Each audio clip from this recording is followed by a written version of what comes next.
For the first time ever, Washington and Manila are planning their military exercises outside of the Philippines' waters. The exercises are the latest in a series of moves suggesting a more active U.S. stance on defending its allies' sovereignty in the South China Sea.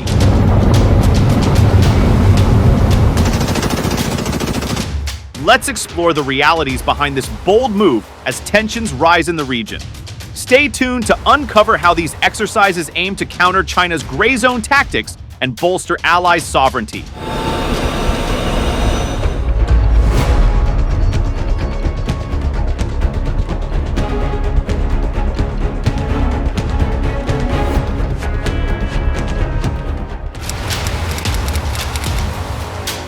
In today's geopolitical landscape, the sea has become a battleground for subtle yet impactful maneuvers known as gray zone tactics. These tactics offer a strategic advantage to actors looking to assert influence without triggering a full-scale military confrontation. Operating in the ambiguous space between peace and war, these actions pose a significant threat to the fundamental principle of freedom of navigation. The stability of the global economy rests on this. In the dynamic waters of the Indo-Pacific, a concerning trend has emerged since February 2023. A surge in gray zone tactics orchestrated by the China Coast Guard and maritime militia, notably in the vicinity of the Second Thomas Shoal. At the heart of this maritime skirmish lies China's mission to disrupt and impede the Philippines' crucial rotation and resupply operations to the BRP Sierra Madre. This deteriorating vessel, grounded on the shoal since 1999, serves as a strategic outpost for the Philippine Navy. These maneuvers signify a nuanced form of gray zone tactics, where legal manipulation, selective interpretations, and persistent presence intertwine to advance China's agenda. Through a strategy of lawfare, China justifies its actions within the bounds of international law, all while leveraging selective interpretations to claim moral authority. Meanwhile, a constant and conspicuous presence in the region serves as a bold assertion of dominance. 这是不争的事实，可以从菲律宾媒体的报道、前政府官员的表态，以及中非处理仁爱礁问题的过程当中得到验证。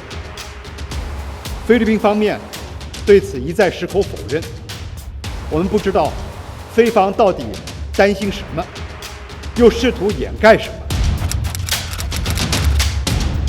Despite successive administrations, from Biden to Trump and Obama, championing Washington's commitment to a free and open Indo-Pacific, maritime issues will continue to work to ensure that disputes are resolved peacefully, including in the South China Sea. To promote security and to work with you to achieve a truly free and open Indo-Pacific. To build an Indo-Pacific that is free, open, prosperous, and secure for all. This pledge has faced formidable challenges in the face of relentless Chinese pressure. From pervasive gray zone operations in East Asian waters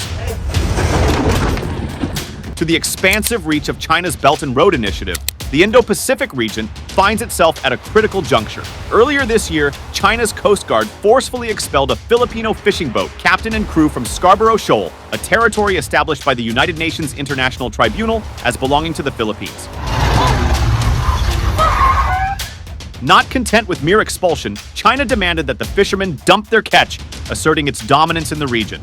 Such instances are not isolated. China's Coast Guard routinely employs aggression and coercion, even within the territorial waters of other nations. From orchestrating collisions with Filipino fishing and supply vessels to intimidating ships in the South China Sea, China's gray zone tactics serve as a brazen assertion of its national power. This blatant disregard for international law underscores China's willingness to flout norms and assert its dominance in the region. Unless stakeholders in the Indo-Pacific region unite to impose consequences for such actions, China's violations of international law are likely to persist unabated. To grasp the full picture, we must delve into the underlying motivations behind gray zone tactics, recognizing that they often stem from deep-seated political and socio-economic grievances. In China's case, these motivations can be traced back to the century of humiliation, a period marked by a perceived loss of sovereignty and humiliation at the hands of foreign powers. This historical trauma has ingrained in the Chinese collective memory the belief that the maritime area enclosed by the Nine-Dash Line in the South China Sea belongs solely to China, based on historical claims. In a strategic move, China sought to wield lawfare as a legitimizing tool with the introduction of the CCG law in late January 2021. This domestic legislation conferred upon the China Coast Guard and its affiliated forces the authority to exercise jurisdiction within China's self-declared territorial waters. Despite evident discrepancies between the CCG law and established international norms, such as the United Nations Convention on the Law of the Sea, to which China became a signatory in 1996, China has chosen to overlook these disparities. By cherry-picking provisions within the CCG law to justify its actions, China has attempted to shield its assertive maneuvers under the guise of domestic legislation. This selective interpretation serves to circumvent international scrutiny and challenge, allowing China to advance its maritime agenda with apparent legal backing. Moreover, Chinese media outlets have consistently portrayed the Philippines as the aggressor, framing their presence in Chinese territorial waters as a breach of the Declaration on the Conduct of Parties. These portrayals are accompanied by accusations of Philippine vessels violating the Sea, thus justifying China's actions in expelling them. Chinese researchers have further bolstered this narrative by arguing that China upholds the moral high ground by strictly adhering to the Sea's provisions. They contend that the expulsion of Philippine vessels was lawful under the DOC's framework. 中方在不同场合多次详细介绍了有关情况，每次菲方的行动都安排不少记者，其中还有一些第三国的媒体记者跟随拍摄，用意何在？相信客观理性、不带偏见的人对此都看得很清楚。我还想强调的是，报道事实真相是媒体记者的天职和本分，希望有关组织和记者秉持客观立场，全面准确地报道事实的真相。Additionally, the China Coast Guard has maintained a persistent presence in the vicinity of Second Thomas Shoal, bolstered by maritime militia vessels manned by Little Blue Men.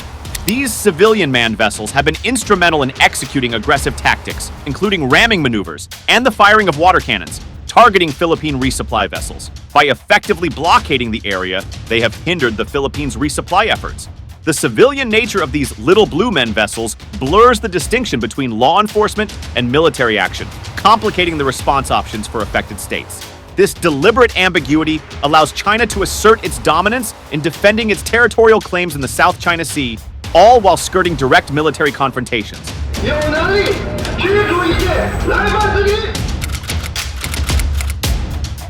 Gray zone tactics are mostly used to sow confusion and disorientation among opponents. Even when these tactics are identified as ambiguous, their deliberate design makes it challenging for all parties involved to formulate an effective response. As such, beyond mere recognition of these tactics' elusive nature, states must craft adaptable and measured strategies to thwart transgressors from testing boundaries while carefully avoiding escalation into full-blown conflict. Recognizing the mounting assertiveness of China in the South China Sea, the Philippines has embarked on a diplomatic campaign, urging other nations to unite against this encroachment. This call to action has spurred increased cooperation on maritime security initiatives with Vietnam, reciprocal agreements for maritime access with Japan, and collaborative naval patrols alongside Australia in the contested waters. At its core, the Philippines Initiative aims to counter China's narrative while rallying like-minded states with shared security concerns to stand together in safeguarding their respective national interests. Today, that peace, that stability, and our continued success have come under threat. Once again, we must come together as partners to face the common challenges confronting the region. Not one single country can do this by itself. No single force can counter them by themselves. We draw strength from the consistent and unequivocal support of Australia and the international community for the lawful exercise of our rights, which have been settled under international law.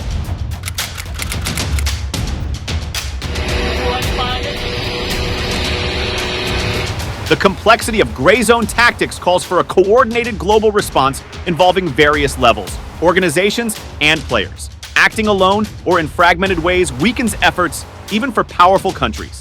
Dealing with these intricate tactics demands collaboration among parties with similar interests, pooling their resources and ideas. Moreover, how states come together to address these tactics is crucial.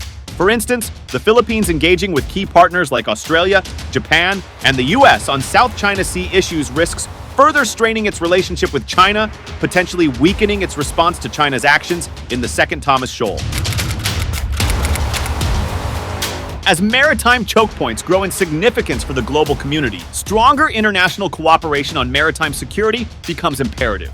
It's crucial for both large and small states to recognize the importance of investing in maritime security and to bolster existing mechanisms for better situational awareness and unified protocols. This involves not just interactions among decision makers of regional and global powers, but also extended collaboration and capacity building with local authorities and the commercial shipping sector. Enhancing maritime security frameworks is essential for authorities and stakeholders to effectively counter gray zone tactics by disseminating accurate narratives. This shapes public perception and ensures that maritime laws are updated to hold wrongdoers accountable, thereby deterring future violations.